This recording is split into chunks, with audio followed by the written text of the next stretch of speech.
I would like, if I may, to take you on a strange journey.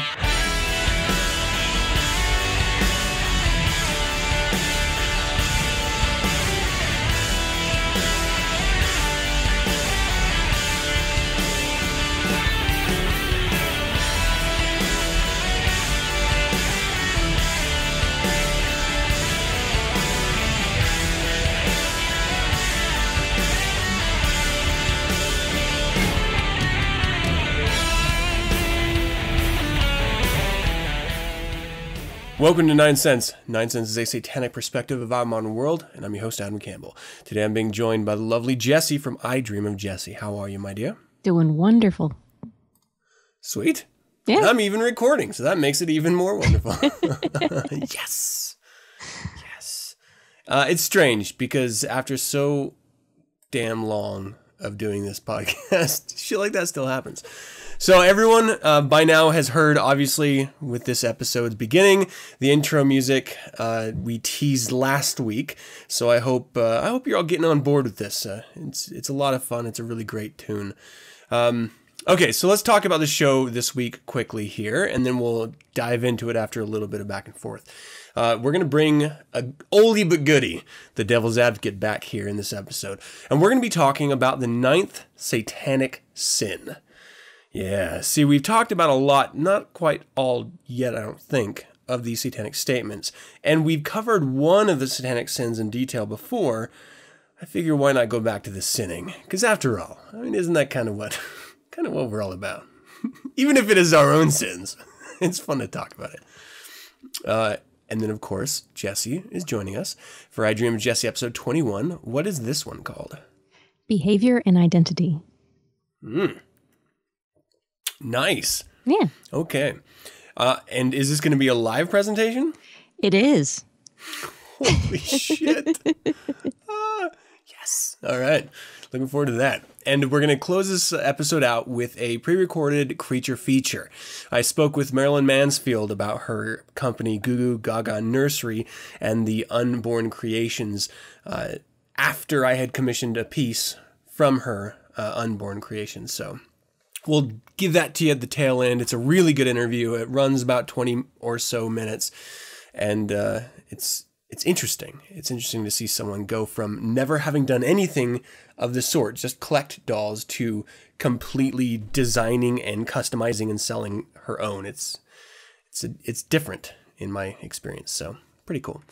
And that'll be it for the entirety of the show. But before we do, couple notes.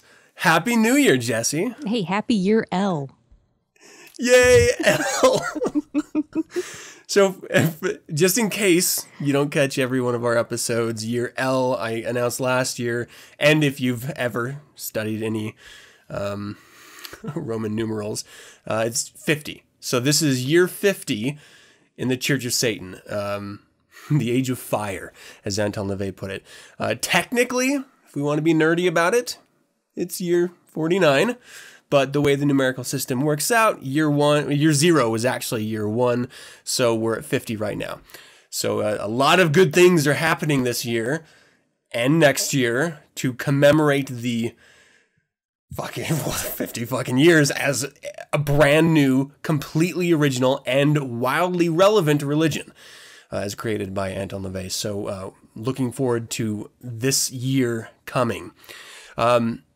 Little tease for those of you listening, Megas Gilmore has agreed to come on and speak about the last 50 years of the Church of Satan, its history briefly, the impact the Church of Satan has had, and Satanism. And we're going to be talking about how it presents the philosophy of Satanism itself, the religion, and how members have applied it. And that'll obviously be in vague terms because we respect privacy of our members, but I was very excited. I'm not entirely sure how this is going to shape out, whether it's going to be a standalone episode or a segment in an episode, but it's going to be a pretty big deal. So I'm looking forward to that, and I hope you are as well. Doubt that I'll be able to fit in any questions from listeners, but if you have any that you would like me to ask Megas Gilmore about the last 50 years of the Church of Satan, send them in, and I'll try to slide them in if we have some time. And if not, no big whoop. It's going to be an awesome episode either way. So New Year's, year L. Did you do anything special for New Year's? Do you normally? No, nope. I'm not down on holidays or anything, but just being home with my husband and our cat. And, if we felt like going to bed at 9 p.m., so we went to bed early, got up early, and had a good day. I don't feel the need to stay up to midnight and watch something happen in New York on the TV every year. It was a good day. Yeah, I'm with you. And it is weird that, I don't know, we're celebrating like the night before the actual, like we're waiting for that very second to change, when it seems logical to me that if you really wanted to celebrate the new year, you would wait until the actual new year so that you could do something productive rather than nurse a hangover. But, to each their own. Yeah, for me, I haven't gone to like gathering in like years. So double digits. So it's really just been like a family thing for us. And it's sort of like who can stay up the longest, because we're always so exhausted just from life itself. And of course, we're not going to sit up and get hammered with our kids. So it's, I don't know, it's a little different in our household. So yeah, our day was the next day, spending it together because everyone had it off, kids from school and us from work. And we just spent the entire day playing board games and goofing on each other and talking and having a really great day. That sounds really great. Yeah, no hangovers at all. It was wonderful. I've never understood the hangover part of drinking, like why you would get to that point. Do you experience it a lot? Like, do you drink in excess so much that you get the hangover? No, it's almost like there'd have to be like an illness on top of it or something, I mean, when I was younger, sure, because you don't know. Yeah. Yeah, and that is it too. Like, as soon as you realize what your limits are, as soon as you can hit that nice buzz if you're into drinking and just nurse that mild buzz so you can still function as a regular human being and not be a total asshat, you'll never have a hangover again. It's wonderful. It's really cool. I do tend to, the more people I have around me drinking, I tend to lose that sense of cool and calm, but it ends up okay anyway. Okay, so let's see. New Year. Oh, yes, for the podcast. So every year I archive the last year's episodes and start a brand new RSS feed for those of you who do subscribe to 9sense via RSS feeds. So that's either iTunes or, I don't know, some Android devices have some RSS readers, or if you just use some web version of it. I know like Yahoo has one. That is going the way of the dodo. I'm no longer archiving in that manner. I'm actually switching the RSS feed over to a brand new analytic-based feed, so I can track better the behaviors of you who are subscribing. This means that you will have to, and I'm going to send this out in social networking circles to make sure if you're following me there and you don't catch this episode, and I'll be talking about it for the entire month of January. But I'm going to be changing, and it's already started now. I'm redirecting from the old one to the new feed, so update your RSS feeds. If you don't know how to do that, unsubscribe from 9sense and resubscribe, and you will be good to go. That's really all you have to do.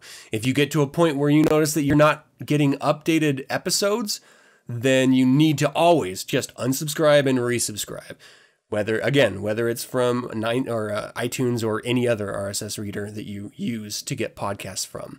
That is the best way to do it. And it's a bit of a headache, I know, but it's going to give us, the producers of this podcast, every segment producer and myself included, valuable information about how you guys tune in and consume this stuff we do every week. So it's going to help us, help you, and we really appreciate you guys' interaction and, updating it when it needs to be.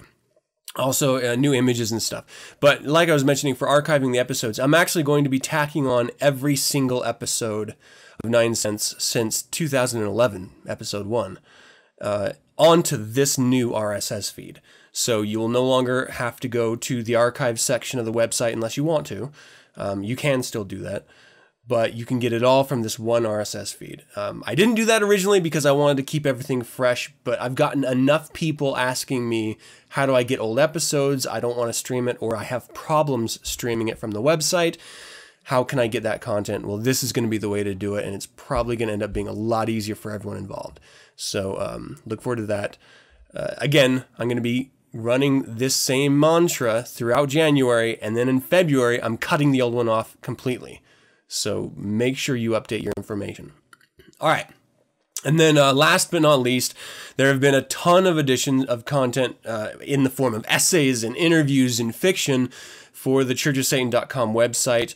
I encourage everyone to go and check out the website. There is a ton of content that has been put up recently, and valuable content. So do yourselves a favor and stay up to date always by checking churchofsatan.com. All right, how about we talk about a little sinning? Sounds good to me. Cool. In nomine de nostris Satanus Luciferi Excelsior. In the name of Satan, the ruler of the earth, the king. Though I am an active member, I do not speak for the Church of Satan. The ninth satanic sin, lack of aesthetics. This is the physical application of the balance factor. Aesthetics is important in lesser magic and should be cultivated. It is obvious that no one can collect any money off classical standards of beauty and form most of the time, so they are discouraged in a consumer society. But an eye for beauty, for balance, is an essential satanic tool and must be applied for greatest magical effectiveness. It's not what's supposed to be pleasing, it's what is. Aesthetics is a personal thing, reflective of one's own nature, but there are universal pleasing and harmonious configurations that should not be denied. So, I think you put this up here today because you know I've been walking around in sweatpants all day. And want to say anything? Didn't even comb out my hair until about an hour ago. I've been meaning to talk to you about this, Jessie. Because I've been trying to get stuff done. I understand, but can't you just get them done in high heels and stockings? I mean, let's be honest here. No. I love this because it always makes me think of that person that always just wants to just rage against the machine. So they're like, oh, well, if being a Satanist means you have to have good aesthetics, well, what if my aesthetics is no aesthetics? I love that. So your trick to magical success is vanilla? Is like nothing? It's insane. Like, why would you not? How do you? So, okay, we're not going to play to that part of the conversation because it's ridiculous and it's absurd. So what do you think, inside of this, he's talking about there's universally pleasing and harmonious configurations that should not be denied.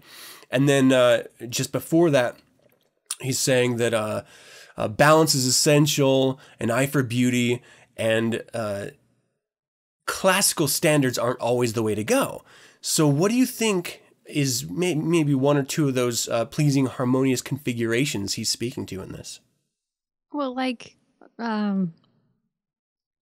are certain things that make a woman attractive, and different guys are attracted to different sizes, shapes, coloring, whatever.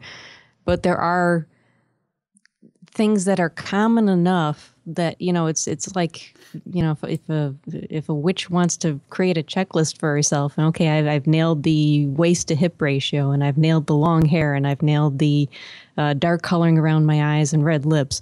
And there's just things that you don't have to hit all of them, but you look at the list of, you make yourself a list if you're smart of all the things that would fit this mold of being not universally attractive. Like I said, there is variation in what guys like, but it's just statistically likely that men will like them. Yeah. And you just make sure you hit these things. And then on top of that, you create your own style. Yeah. So the audience and those who follow us in social networks don't have the benefit of seeing the color version of the photos that were sent in of all of the contributors. But you had this really wonderful pink or rose top on that, of course, now in the version that I've released is black and white. And so the super sexy lines, bright colors, very, very attractive presentation of yourself. Are there anything do you adjust that look for the audience, or do you try to customize your own look and just carry the day out in your own clothes? You know what I mean? Your own atmosphere, your own aesthetics.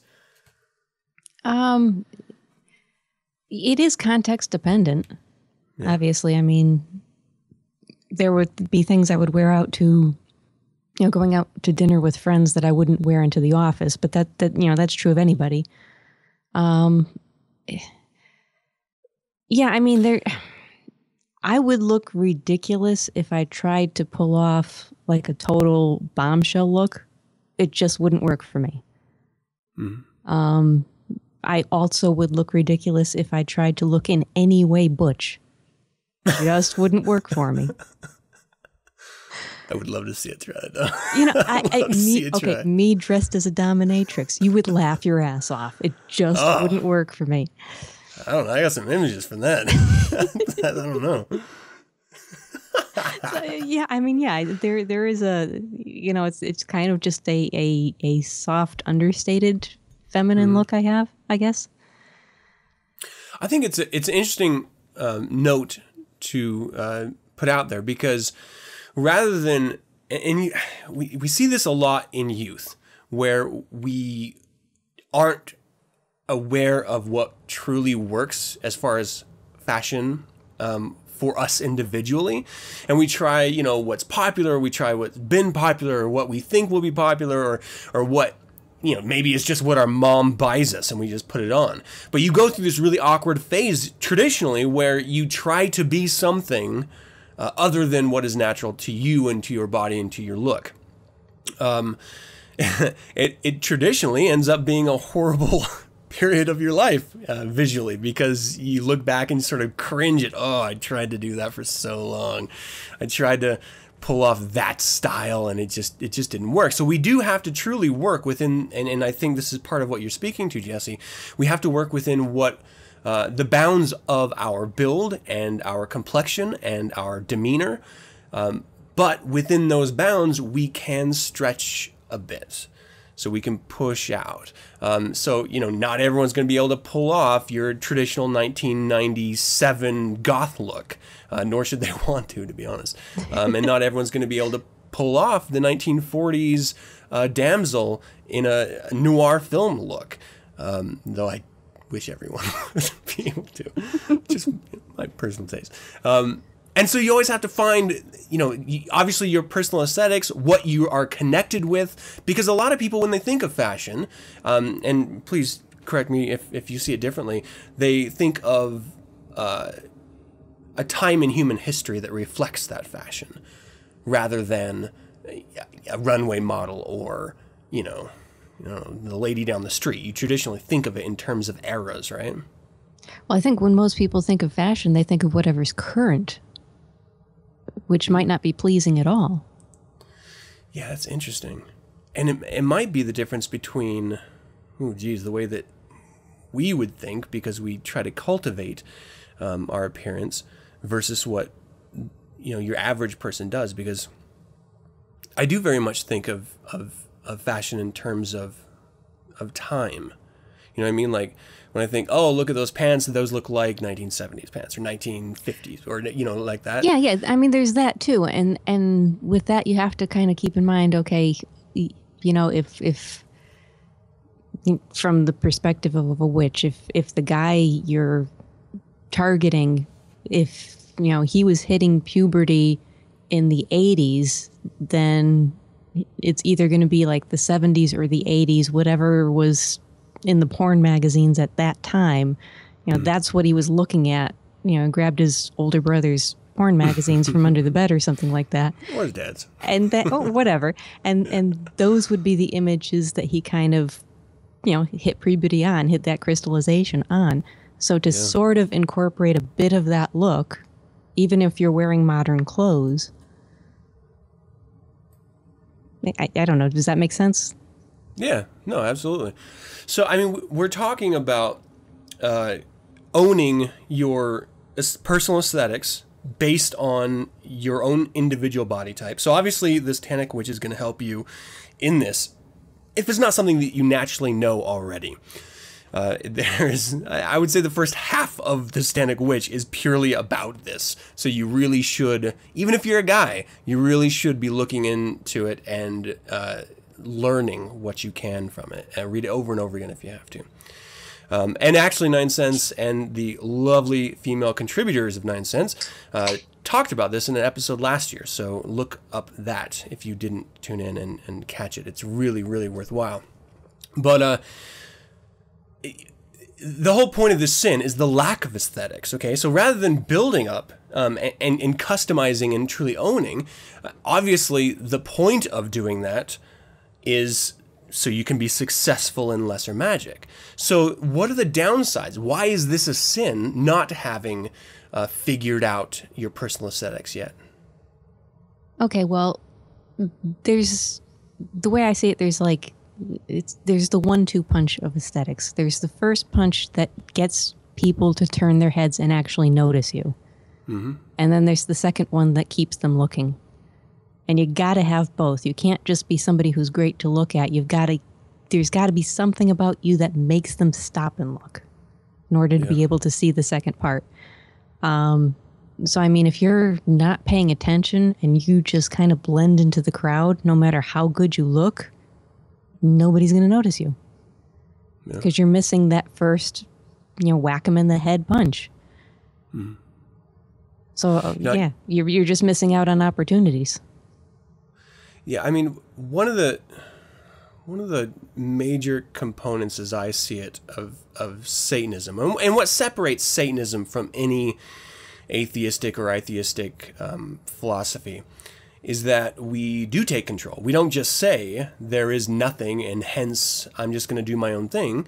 It's there is nothing, I'm going to do my own thing, but I'm going to steer this ship. And the best way to do that, and the best tool you can be given to do that, is lesser magic. That's what makes Satanism Satanism. It's not just the philosophy, it's the action part of it. That's what makes it so different than anything else. Rather than just saying, these are our ideas, if you think them, great. It's saying, these are our ideas, and if you want to own your environment, here, use this. Lesser magic is the single most integral tool, in my opinion, of being a Satanist. And if you are not living your life and succeeding the way you think or wish you could or should be, well, it's because you're not you're probably not using lesser magic in any actual successful way, if at all. So that's why books like The Satanic Witch are so goddamned important, because it literally pays off the entire message of what lesser magic is and how to successfully apply it to your life, men and women. Yeah, sorry. Go ahead.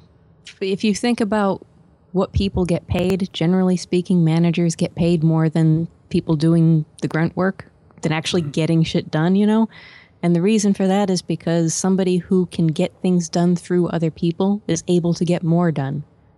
And that's kind of what lesser magic is about. It's like moving into management. You're now getting things done through other people. Yeah. So by not having a sense of personal aesthetics and being unsuccessful at practicing lesser magic, it is a sin because you are ignoring the single most powerful thing about Satanism. Like, it drives me crazy when you see people who are just stumbling over themselves over and over in life, and they don't ever actually stop, re-examine themselves, apply a little lesser magic, and realize that it is so goddamn easy to get wherever you want to get. And that may be just working in a mechanic at a shop down the street. Whatever it is that you want, lesser magic will help you do it. Yeah, and this is the easiest part of lesser magic. Yeah. It's like, there's all kinds of like little behavioral things you can do when interacting with people. But this is the one you just throw on the right kind of clothes in the morning, and then you can focus on something else for the whole rest of the day, never give it a second thought, and it's still working for you. Yeah. You actually had a really wonderful episode of I Dream of Jessie, specifically around the lesser magic of Orphan Black, that is a wonderful payoff to this idea. I highly suggest everyone go check out Jasper and Satanic Windbag. It has all of her past episodes and Jessie's past episodes on 9sense, but also her own individual blog posts and thoughts, and it's really valuable.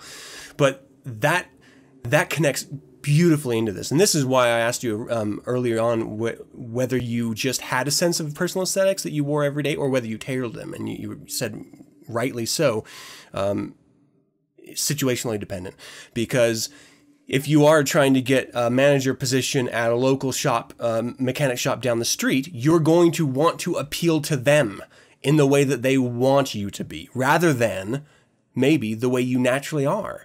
So that means that you're going to have to dress yourself for the part. You're going to have to behave. You're going to have to put on that thespian robe and play that role.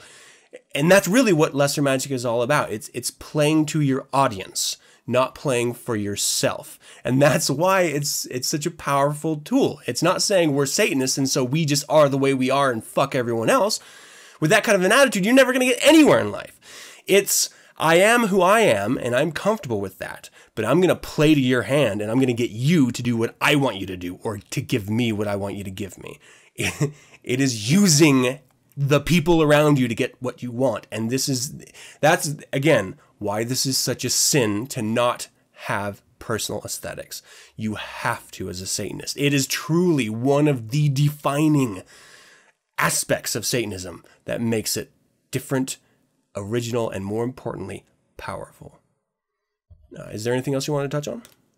No, I think that kind of leads pretty well into my I Dream of Jessie. It's almost like we've done this before. All right, let's do a little I Dream of Jessie. Did you ever want to sell your soul to the devil? Have all your wildest dreams become reality? Or just sign in blood on the dotted line? Of course, not everyone can find the crossroads, so let me make it easy for you. Tune in every month to 9sense, and I'll bring you down to the crossroads. We'll discuss the blues, the devil, and everything in between. Down to the crossroads with your host, Aaron Casava, every month, only on 9sensepodcast.com.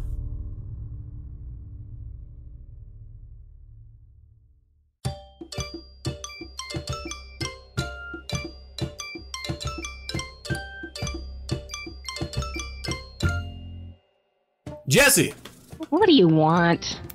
Well, first, Jessie, I'd like you to address me as Master. I am your Master, after all. Yeah. Sorry. Yes, Master. That's better. Now look, I've got guests coming over tonight, and I want you to entertain them. What do I look like, a belly dancer? I assumed that was part. I mean, the outfit, it kind of suggests you may be used to dance. Listen, the gin put me in the bottle. He forgot to add the preservatives. Now, the outfit may be wrinkle-free, but what in it ain't. You don't like it? Call the number on the bottle and complain.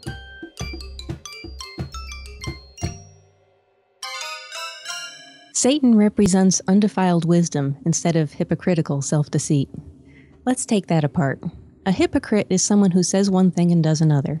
Hypocritical self-deceit would be believing the things you say and not recognizing that your behavior says otherwise. Undefiled wisdom is being able to see your behaviors for what they are. It's not necessarily about integrity. You might still choose to talk the talk but not walk the walk, but you'll be aware that you're being deliberately hypocritical. Undefiled wisdom has its benefits and its challenges. One of the benefits is to be able to create a consistent image for others. The idea to remember is that people only separate behaviors from identity when they think of themselves. To put this another way, I know I'm more than what I say and do, but all I know of someone else is what they say and do. I can't know their thoughts, feelings, or motivations, so I necessarily need to reduce the other person to some kind of mental construct in which all of their most salient behaviors make sense to me. Imagine if our lives could be simplified down to the story length of a novel. What others make of us is like the 30-second trailer for the film based on that novel. A good trailer pitches the story and leaves you wanting more. What a targeted audience hears you say and sees you do pitches your story. Let me give you one hypothetical example of why consistency matters. Let's say there's a young musician trying to be seen as an iconoclast. His look fits the part, his music fits the part. He practices for hours a day to get live performances seamless. But he also makes rent by working at McDonald's. Now, there's no shame in working fast food, but it will kill the lesser magic he struggled to create if his fans see him there in uniform. It's like watching a trailer for one of the Taken movies and cutting in a couple seconds of Superman. It's jarring and it turns the viewer away rather than drawing them in. Now, if our young musician recognizes what he's doing on stage is creating an image and what he's doing at McDonald's is paying the rent, then he'll be careful not to let the latter destroy the former. But if he believes himself to be the iconoclast that he's promoting himself as, he runs the risk of somehow justifying flipping burgers as being a genuine part of his rebelliousness. Maybe he tells himself, I refuse to go corporate, iron my trousers, and sit in a cubicle all day. He might fool himself into thinking he's being consistent, but no one else will see it that way.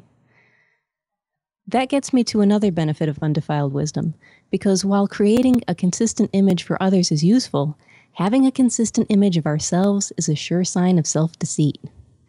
It's tough to admit to ourselves when we're wrong, so we create narratives in which, if not right, our actions are at least understandable. Anyone in our place would have done the same thing. So behavior and the narrative we form based on our beliefs about our behavior form a trap that becomes increasingly difficult to break free from. This self-narrative exists as much, if not more, for other people than for us. No one wants to look unstable, indecisive, out of control, or undisciplined. So for every behavior, we say, I meant to do that. And then we work out in retrospect why we meant to do that. And as soon as we find an explanation that makes sense, it becomes our truth. Everyone does this. So completely avoiding hypocritical self-deceit is, in a sense, as hopeless as avoiding the so-called sins of lust, envy, and hate. It's just human nature, and you will do it. With effort, you can do it less. One way to avoid it is to spend some quiet time alone challenging your narrative. In the normal bump and grind of life, cognitive dissonance is quieted by our self-narrative so that we can be effective in the world. It's when we're alone, without interruptions or distractions, that we can admit, I didn't mean to do that, and now I wish I hadn't done that. And then we can examine why we really behave the way we do and who we really are. Another way to avoid self-deceit is to have people around you who can call you out on your bullshit. Now, somebody able and willing to do that is a rare gem. Once you or someone else has called you out on your bullshit, you may decide to make a change. If so, then once again, it's important to recognize the differences between who you are, what you say, and what you do, because talk is cheap, and what you say should be the last part to change. Think of the portly, middle-aged couch potato who says he's decided to get back in shape. Does anyone believe him? No. He probably doesn't even believe himself. To change your identity in your head, and in the 30-second trailer version of you in other people's heads, you first need to change what you do. Then you incorporate what you do into your self-identity of who you are, and then you talk about it. So our couch potato needs to start working out first. Then he can change his self-narrative to include the fact that he is someone who does work out and has been working out for some time. Then when people comment on his physique, then they'll believe him when he talks about getting back into shape. Who knows, maybe their 30-second trailer will go from a comedic buddy flick to a triumphant hero's journey. Who I am may be something different from what I publicly present, but the behaviors people around me are witnessing had best be consistent with the things I'm telling them. Most people aren't going to want to analyze you. If you do something out of character, it might momentarily break the spell you're trying to cast. But if you quickly provide a plausible explanation, the moment passes, like a momentary stutter in the playback of an otherwise consistent and engaging 30-second trailer. While having a consistent image with which to influence others can be useful, having a consistent image can also work against us if part of that image is what we want to change. Imagine our young musician working at McDonald's again. He deceives himself into believing working fast food is an act of rebellion against corporations trying to enslave the masses with cubicles and neckties. Believing this, he makes no effort to hide his employment and thus breaks the spell he's trying to cast on his fans, and never makes the big time musically. He's still buying his own bullshit even though no one else is. So 10 years on, he's probably now a manager at that McDonald's, but now the cost of living is catching up with him, and he wants more than a fast food salary can provide. How can he get a better paying job without going against everything he's been saying for 10 years? What does he do if, in his late 20s, he finds he's been on the wrong track for too long and has been publicly disparaging the very behaviors he now needs to adopt? He can't just change the behavior at that point. Somehow, some way, he will need to build that change into his self-narrative. He won't want to admit he was simply wrong all those years, so somehow he will need to make his past behavior, if not right, then at least understandable, where anyone in his place would have done the same thing. People who need to pull a U-turn in their own storyline need an event to explain it. No one will believe our couch potato will suddenly decide he's going to get back into shape, is really going to start working out until they see the results. Why? Because why should he change? People don't just change. I mean, I can change, but then I'm more complicated than a novel. Other people, why, they're as simple as a 30-second trailer. And if that trailer is a buddy film or a hero's journey or a monster flick, it is what it is, and it's not going to change. Unless there's a plot twist.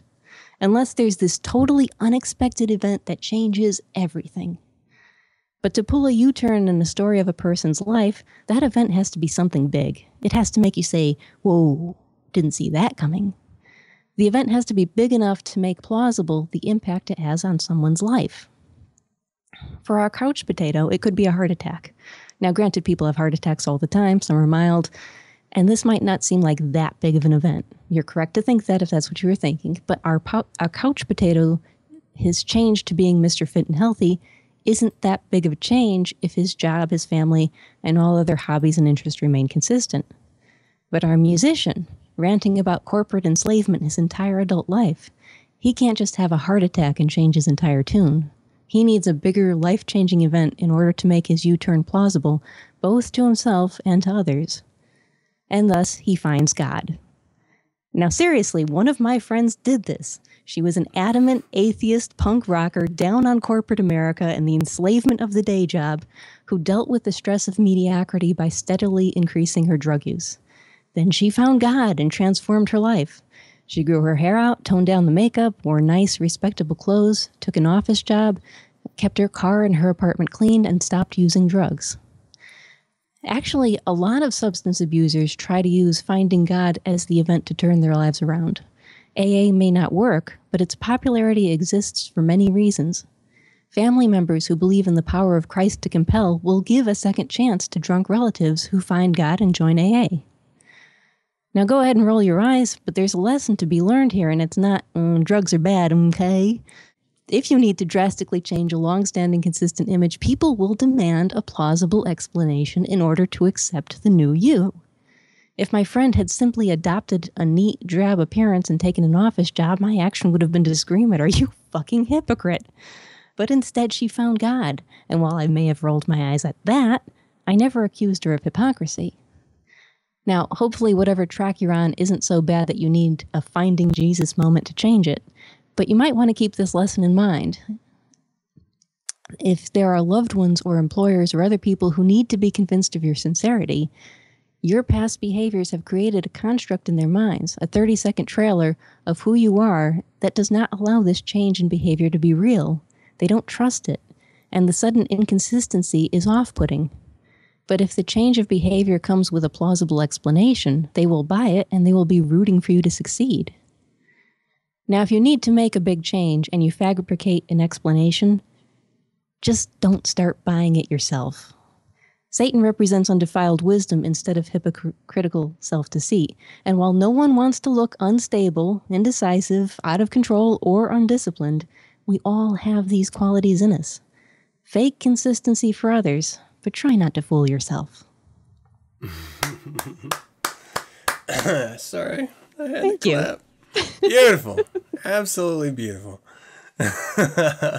Oh gosh, one of the things I really truly love about your segment, and sorry, a little bit of meta information here, is that you take some established ideas like the Satanic statement, Satan represents undefiled wisdom instead of hypocritical self-deceit, and then sort of twist it to pay off a a slightly different idea.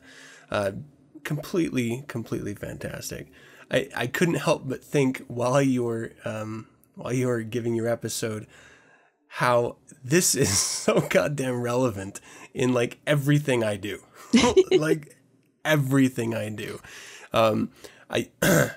I love the idea of having a reason in others' eyes to make drastic change in yourself so that they're going to believe it and fully accept it. I think that's really great. I think all of us, if we stop and think about any time that we've had drastic shifts in either our behaviors or our thoughts, there's always a catalyst to it. And so it makes perfect sense that if you want to convince people, and this is going, this is sort of paying off what we were discussing earlier too. It just makes perfect sense if we want to convince people that we are on a new road, if we have taken a turn using lesser magic, that we would have to have a catalyst for that so that they could understand it. So beautifully put, Jessie. Wonderful. Why, thank you. Are there any events that you would, just off the top of your head here, that you could connect with this, that you've manufactured situations to help people, or you've had life experiences happen where you've changed course like your friend did?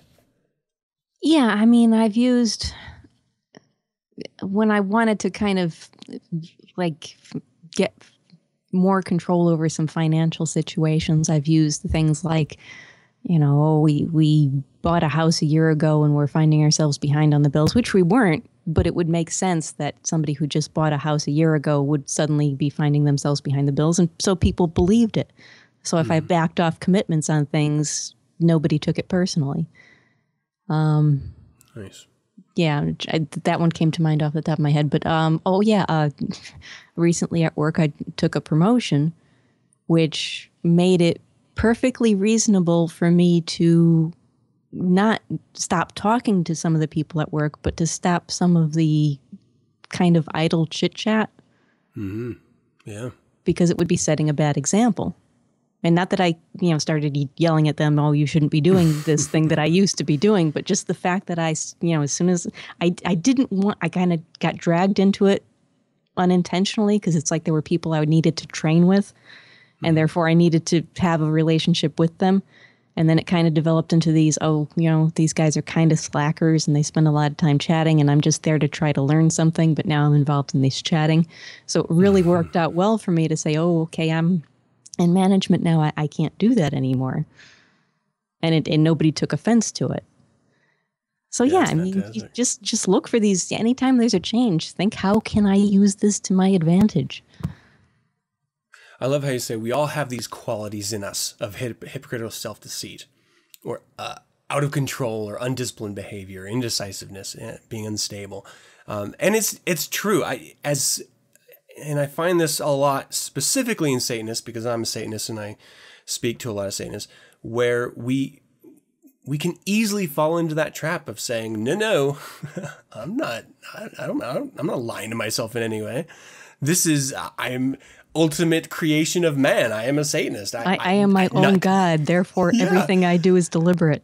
I can do nothing wrong. And you convince yourself, I didn't mean to get that DUI. I just wanted to test whether I could, whatever. Making up fucking excuses just as you're speaking to, in any situation, and then eating your own bullshit.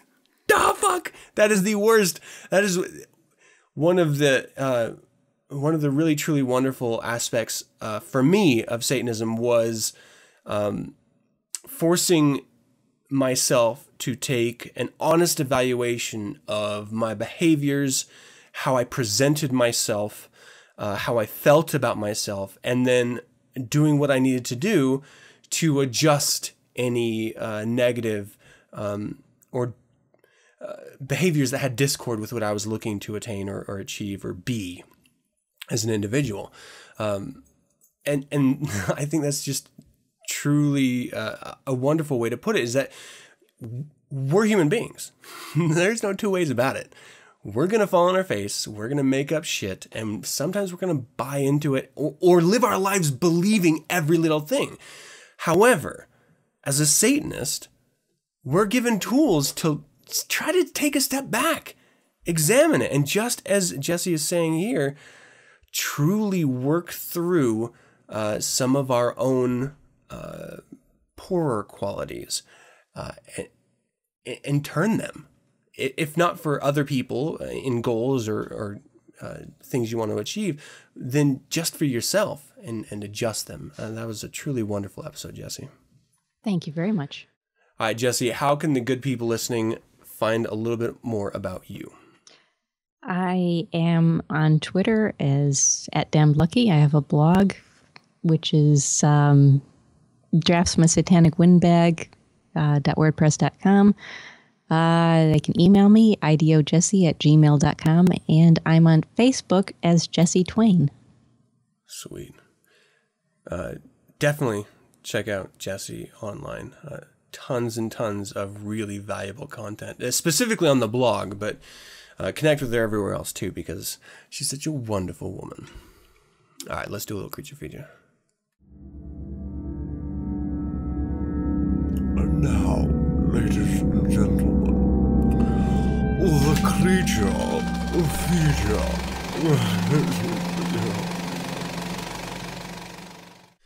Welcome to another creature feature. Today I'm being joined by the beautiful witch Marilyn Mansfield, and we're going to be talking today about Unborn Creations, her Gaga Nursery.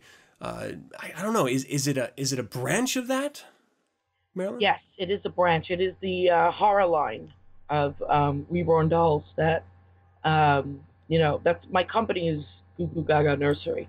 And then I started doing I was supposed to do them for Halloween only. And yeah, that didn't happen. The horror dolls took over I hate to use the word normal, but baby. So they're Unborn Creations are all year round. Well, I do want to bring this up because you and I had spoken when you had when you created your first and you were breaking it into a business model. So, and I was wildly impressed with that very first doll that you created. So what was it that inspired you to, one, create a business, the Gaga Nursery, and then two, to break it off into even just the seasonal, when you first started, the seasonal approach of sort of undead dolls? What happened was I did the TLC show, My Collection Obsession. And, I really was pleased with how the show turned out. It was fun. It was, a great experience.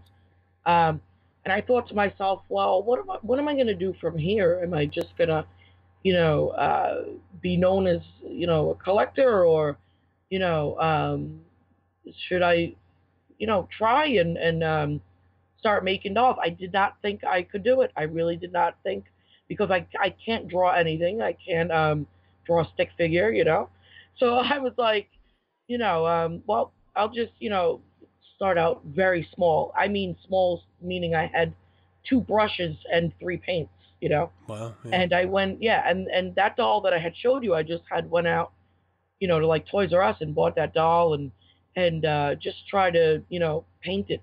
And my mother-in-law actually has that, number 1.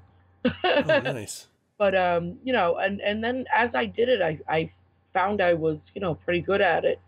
And, the whole business thing, just kind of like, everything just kind of started happening, And I came up with the name because the New York Post called me Lady Gaga.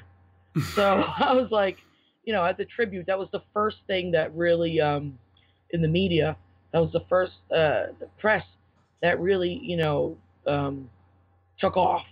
So as a tribute to that, that's where I came up with the company name. And I started doing the reborns, and then I thought, I'm gonna start doing a horror line, because that's what I started collecting, was horror dolls, and people just love them. And now it's like, it's tremendous. It really is. Every aspect of it has gone, far beyond anything I ever thought, would happen. And I'm so grateful, and I'm just so excited about it, Let me ask you a little bit more about the artistic side of it. You'd mentioned that you couldn't even draw a stick figure. Yeah. And yet you're creating such detailed, I mean, the physiology, the veins and the blood, everything. It looks so realistic. What was the biggest hurdle for you to nail that realistic look of truly, it's the painting that you're doing on these dolls? You know, I to be honest with you, I never had a hurdle with the painting and anything like that. I mean, I've always been very, very intrigued with medical science. I've always been intrigued with, you know, the birth process and, you know, fetuses and things like that.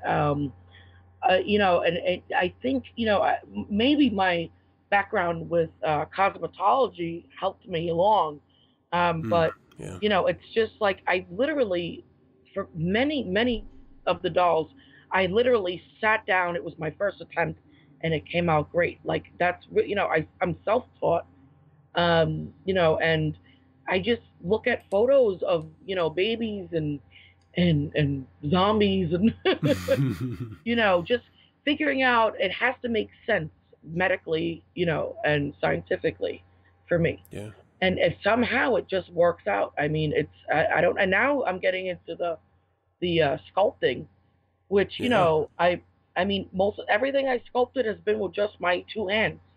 I don't have any, you know, I have one little tool and that's it. It's just like, you know, I picture it in my mind and I just make it happen with my hands. It's, you know, it's a really, it sounds corny, but it's a magical thing. Yeah. No, absolutely. And that's, I mean, it speaks to your creativity and drive as an artist to, rather than sitting in a perceived comfort zone and just saying, no, I don't do that. This is what I do, and I'm going to continue doing what I do. You're actually willing to, you know, push yourself and move in from the really incredibly detailed, layered painting to sculpting and then painting on top of the sculpt. I mean, do you, other than other photographs, I mean, do you have inspirations that you draw from other artists or other, I don't know, just other mediums that you sort of use as inspiration? You know, it's tricky because I like, you know, especially the zombies and things to be as lifelike as possible. Like if this was a baby, ironically, zombies are lifelike. Yeah. Yeah, but you know what I mean. Like if I figure out like, okay, if someone, what are zombies? They are people who died and came back. Mm-hmm. Therefore, I tend to look at very morbid photographs. That inspires me, you know. But it has to make sense in a realistic way. Like, well, if you know, a person died and came back as a zombie, their nails would be, you know, this color, and their skin would have this. The blood would, you know, raise up to the surface in certain areas. Like, it all has to make sense to me. And I think that's awesome. You know, that little like OCD thing I have makes them look like, you know, really even more creepy and more realistic. But we just did a convention the last past weekend, and I have my baby Grace, who was she's a sleeping zombie. I called them about to turn babies because they, you know, just turned and they didn't yet open up their eyes. And I had her. She was on Taboo with me when I did Taboo, the show on Nat Geo. And I had her there, and she's there in a christening gown, you know. And this woman came over, and she was a doula for, you know, a hospital. And she was like, this is so realistic. This is like, you know, I've seen horrible things. And it's sad because as a parent myself, you know, nobody wants to think of a baby dying or anything like that, you know. Mm-hmm. But it is an art form, and I'm not making, you know, to me, it's separated because it's like in the, you know, the horror related thing, you know, where it's like zombies. I'm not just making dead babies, you know what I mean? Mm-hmm. Because that is horrible. I mean, it's just it's not something as a mother that I would, appreciate. But, I mean, it's a fictional thing. Zombies are not real. So, but some people, they look very realistic, and they're like, oh, wow. Especially that one doll, they're like, that is so creepy. I don't know. There was another, like, a bunch of EMS people kept coming over as well, being like, this is so realistic, it's like scary, and it's just like, that's just me, comes out of my mind. I mean, it is a, I don't want, I hate saying it's a touchy situation, but there is a very much like a taboo nature to it. I mean, dealing with even if it's just a sculpt of a dead baby, still evokes those emotions that one would feel for a baby if it did die. You can't really help it, at least, for me. And so, like, I reached out to you and I asked you to build a custom piece, which you went above and beyond with. And there's this part of me that I liken it back to Anton LaVey when he was speaking of artificial human companions, and how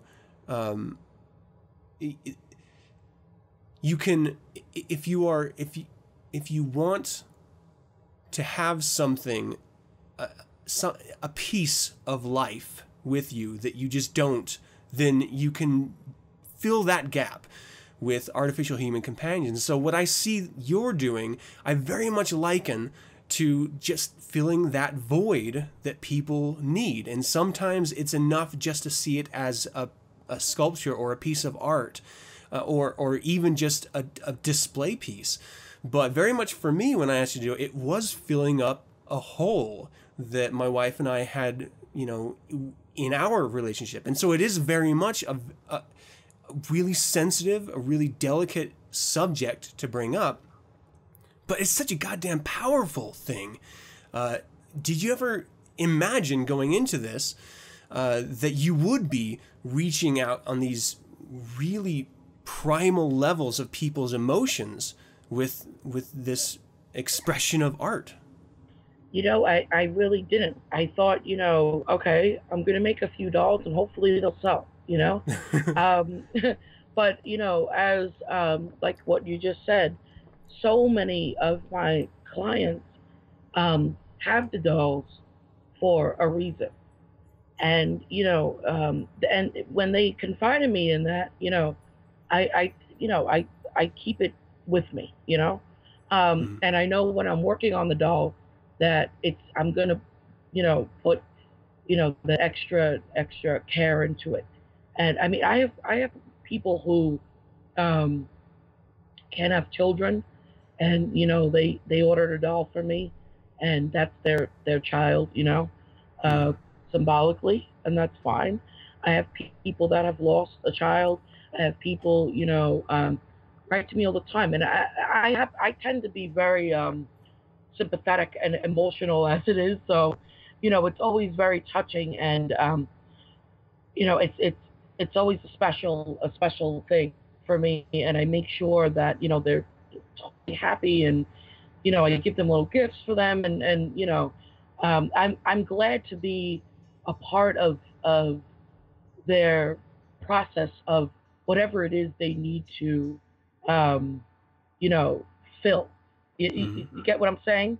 Yeah. It's an honor for me to help someone fill a void, or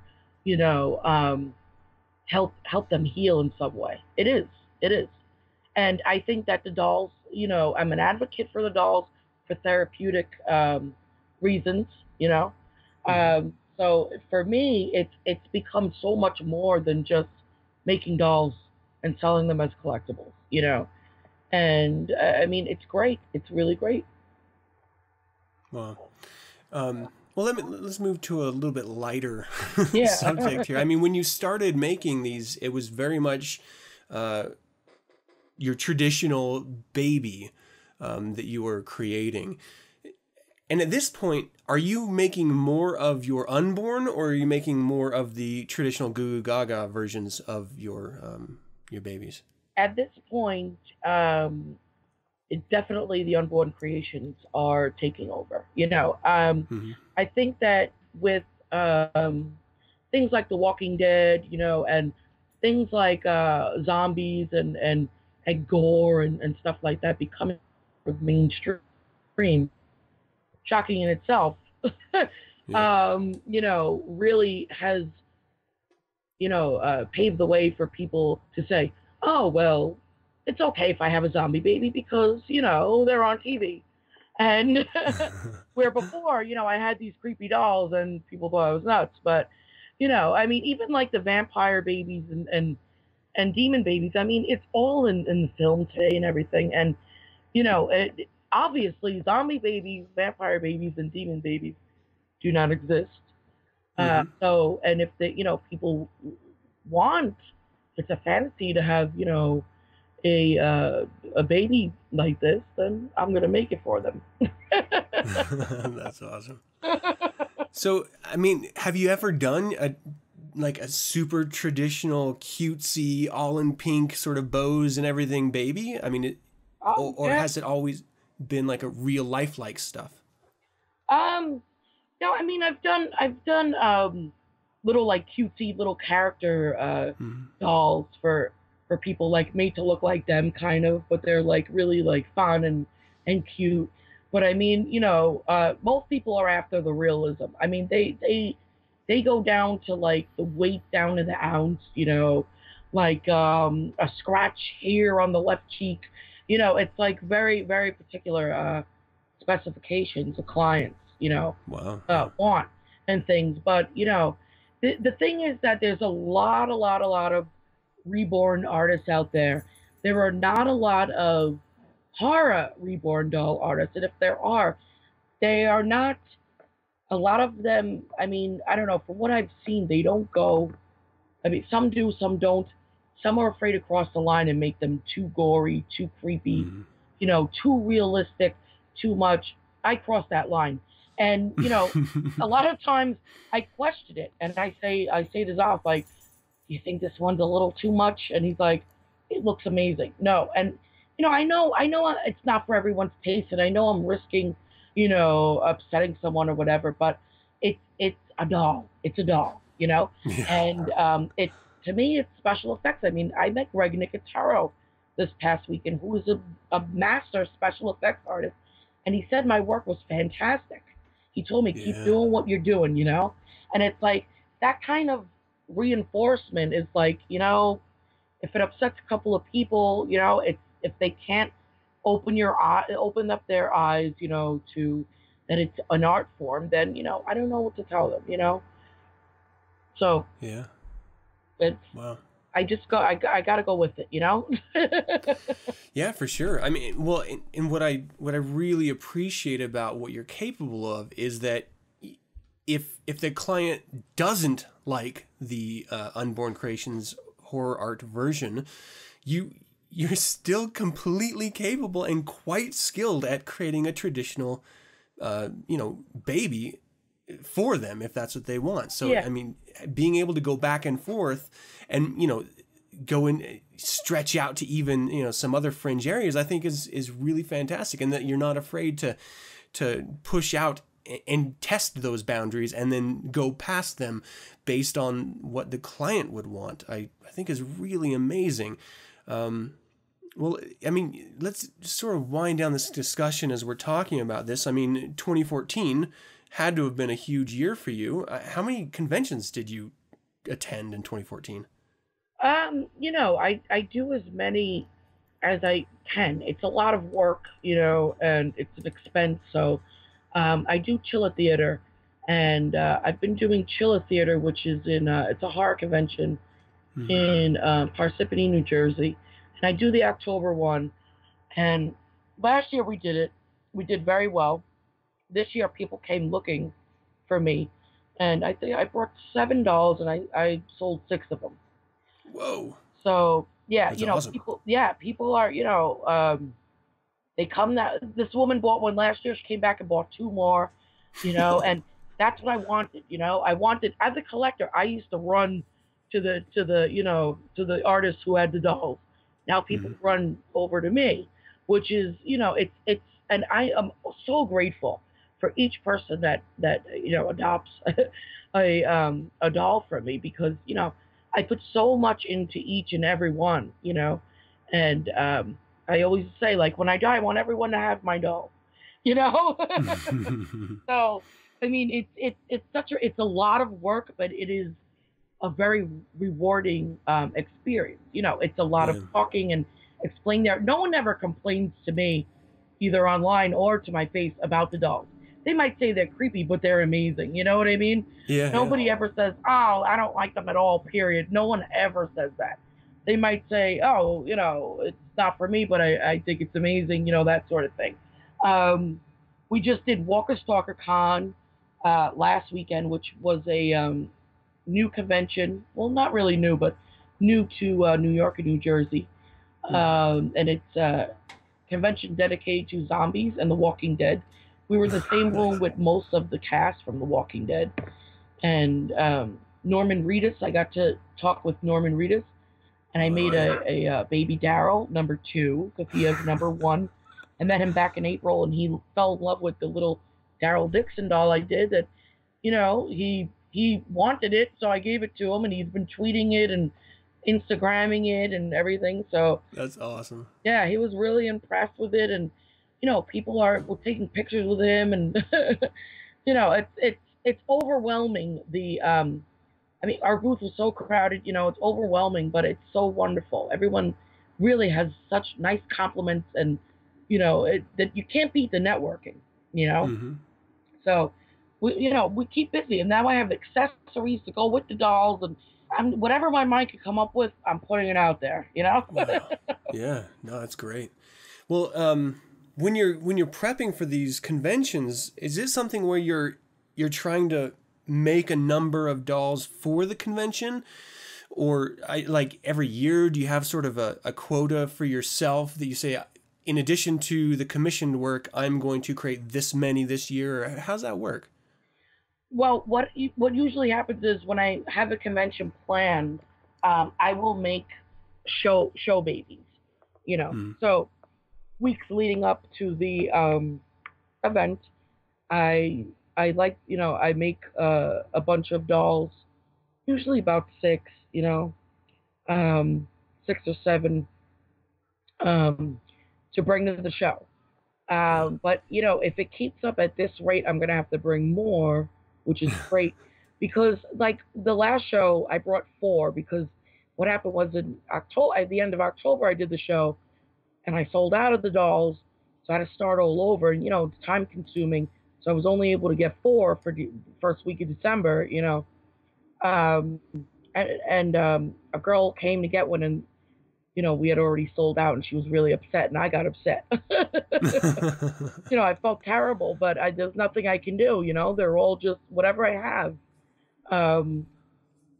But I also sell bottles and creepsakes, which are the little hands and feet, and Nice. I have sculpted little zombie parts and things like that. So there's always something there. But I mean, the dolls itself, what we decided is now is, I'm gonna start a little bit sooner and bring a few more. It's just, It's a lot of work up until, the day before the show. I'm like painting like 16 hours a day, Nice. Yeah. So it's a lot of work, but it's I love it. I love it. So are you currently still taking custom orders?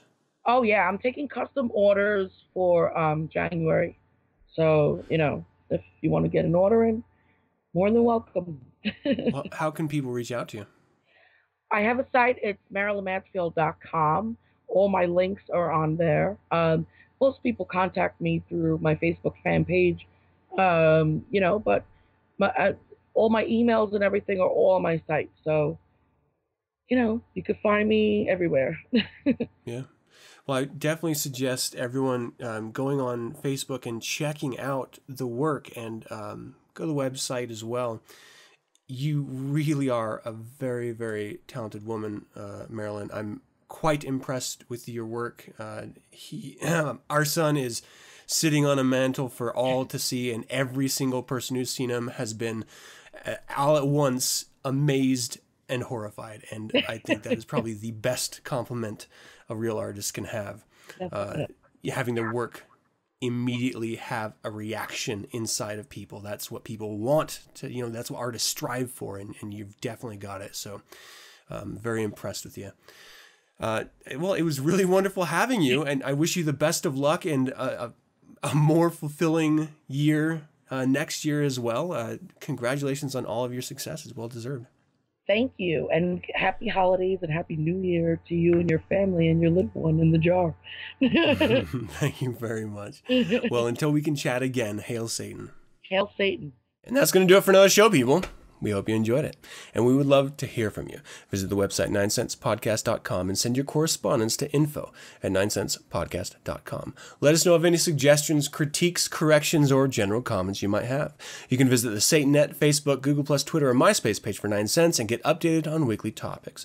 Download the show Mondays via the RSS feed found at 9sensepodcast.com. Remember, it's changing, so if you're already doing it, update your links.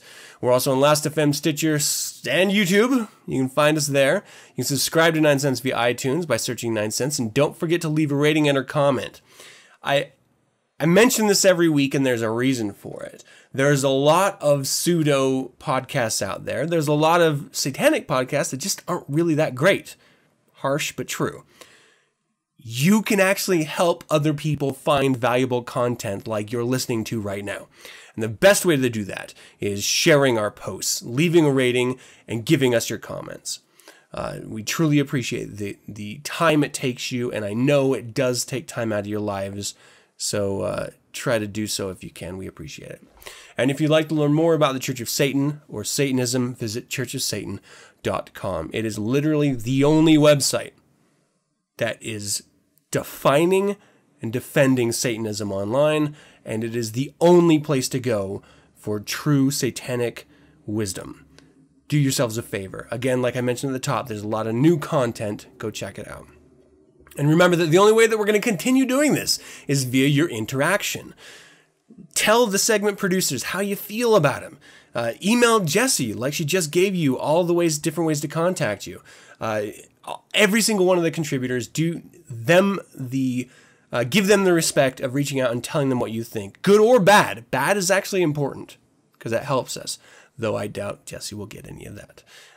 Let's stay together as 9 Cents and help promote what is truly the best source in podcast form of satanic thought. The word people.